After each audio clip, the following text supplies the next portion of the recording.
Irenka. Chvíľa očakávania. No, sú hrozné.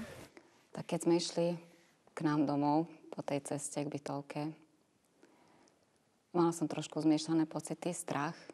Počúva, neviem teraz. Mám strach len ja, alebo aj ty? Ja sa bojím viac možno ako ty. Hej. Dopadlo to tak, ako to dopadlo. Myslíš, že nás bude niekto čakať? Mali by. Určite? Určite. Vedia o A nás. kto by to mohol tak byť? Vnúk? Obidve Dcery? dcery určite by Hej. mali byť doma, aj s malým. A Zaťko neviem, či je doma. Mrzí ma to. Ale čo už, nič s tým nespravím. No, auto asi nestojí doma, tak mladý nie je doma. Ale deti určite sú. Tešíš sa? Teším. Uvidím malého. Veľmi ti chýbali? Tak chýbajú mi deti, samozrejme, že mi chýbajú, ale 2 mesiace som malého nevidela. Hlavne som zvedavý, ako ťa privítajú. Dúfam, že Koľky ťa otvoria. privítajú. A dúfam, že Počkaj, myslíš, že nám neotvoria? A kľúče mám? To aj také sa môže stať? Nestresuj ma, prosím ťa. Nie. No moja, to určite nie. Dohodli sme sa na niečom. Na čom? Na niečom. Dobrý deň. Ahoj. Nie, ani dobrý deň, ani žiadny deň. Nezaujíma ma to, mami, na niečom sme sa dohodli. sme sa dohodli? Na tom sem nikto nepôjde. Ale poď ďalej. Nie, nepôjde. Prestaň. Ja som tiež niečo povedala, nechci, aby som tu začala vykrikovať teraz. Prestaň. Nikto. Prečo? Pre nás, lebo som ti niečo povedala. To, čo nám ty robíš, jak nám ty ubližuješ, toto, čo nám ty toto, čo má znamenať? Čo mám robiť? Nedá sa povedať, že by mi nadávali. Proste povedali si svoj názor. Boli dosť kruté.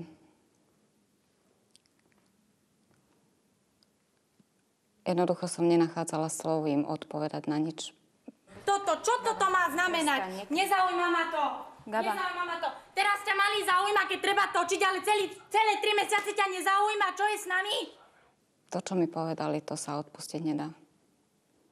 Čo kričíš po Hovno mne? kričím. Počúvaj ma. Môžete sa naspäť otočiť a odísť. Dovidenia. Nekrič po mne. Odchádzame. Nekrič. Nevidela som ani malého. Pretože ho stále otáčala iným smerom. A povedala mi, že 3 mesiace som sa o nich nezaujímala a zrazu prídem domov a chcem ho vidieť. Nechaj ma. Gabika, Nechaj ma, lebo olutujem. Uvidíš, olutuješ to aj ty, olutujem to. Počkaj. Myslím si, že preto reagovali takto, lebo sú ovplyvnené niekým.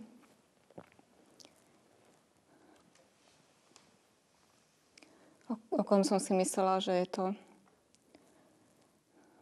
človek, ktorému môžem veriť. Nechaj ma, Viola, čo ti vysvetliť. Čo mi áno? chceš vysvetliť? Počuj, nekrič so mnou. Už ide pre mňa Mišo s Peťom. Dobre. No, vysvetľuj, rýchle. Nekrič po mne. Nie? Ja viem, že som vám spôsobila veľa zlého, Áno. mňa to strašne Tak na čo mrzí. si sa sem Áno, napchala? kam pôjdeme bývať? Vieš, máš to už premyslené? Kam pôjdeme? Nie, čo? Nerobte mi to. Čo? Kto ti Gaba, čo počúvaj. Gaba, počúvaj. Mám reálnu šancu vyhrať 500 000. Nás Vieš, to akú nezau... šancu? Mám. Rozmýšľaš? Áno, mám. Nie, ja sa tu Gabika. nebudem... Ja sa tu Gabika, nebudem nerobte mi to. opičiť. Čo nerobte mi to? Dovidenia. Gabika. Pre mňa si mŕtva, pre mňa neexistuješ mne. Nevolaj sem, nechoď. A dohodli sme sa na niečo, nie? Prídeš sem. Nehnevaj sa, keď mi niekto povie, že som pre nich mŕtva, tak to sa odpustiť nedá. Mala si byť. Nemáš Gabi. byť. Odchádzam Mala z si vnúka. Ber mi tašku odo mňa Gabika. Od kočíka som povedala, že mi ber tašku od kočíka a dovidenia. Poď, Irenka, toto nebolo privítanie, aké sme čakali. Ani nebude. Dovidenia. Poď. Nestojí nám to za to. Čo je tu? Je kút. Kľud. Ale nezaslúžila som si to. Irenka, to teraz nie je o tebe, ty si to určite nezaslúžiš.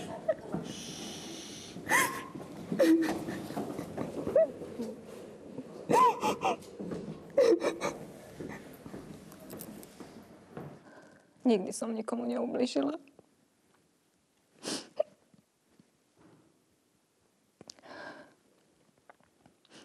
Myslela som si, že som svoje deti vychovala dobre, ale asi som niekde spravila chybu. Možno tým, že som im vždy všetko dala. Nikdy sa nepýtali, odkiaľ. A toto je vďaka. Tak som sa tešila, že ju uvidím. Dobre, poď. Poď, pôjdeme niekde inde. Nie je to tvoja vina, tak sa teraz netráp.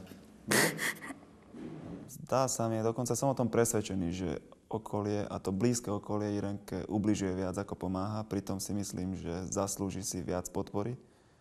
Jednoducho to dcery asi nezvládajú. Poď, pôjdeme niekde, kde budeme sami. Poď.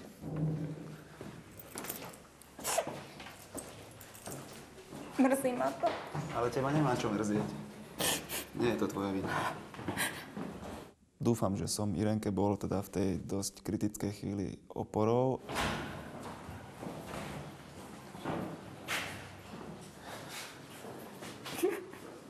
No.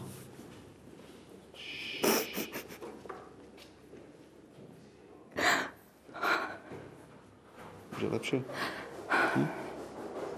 Kľud.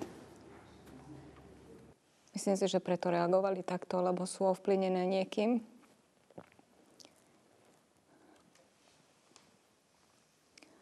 O kom som si myslela, že je to človek, ktorému môžem veriť. Vážila som si ho,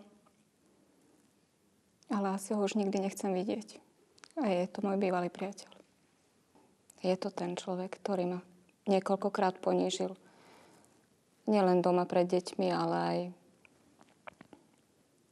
keď sme boli v spoločnosti niekde a vybuchol od nervov, tak som bola všetko, možno len nie človek.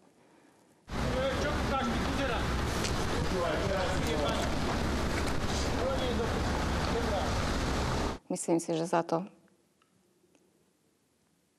vyskočil do Juraja, lebo žiarli. Rada by som strávila zbytok svojho života s takým mužom, jak je Juraj.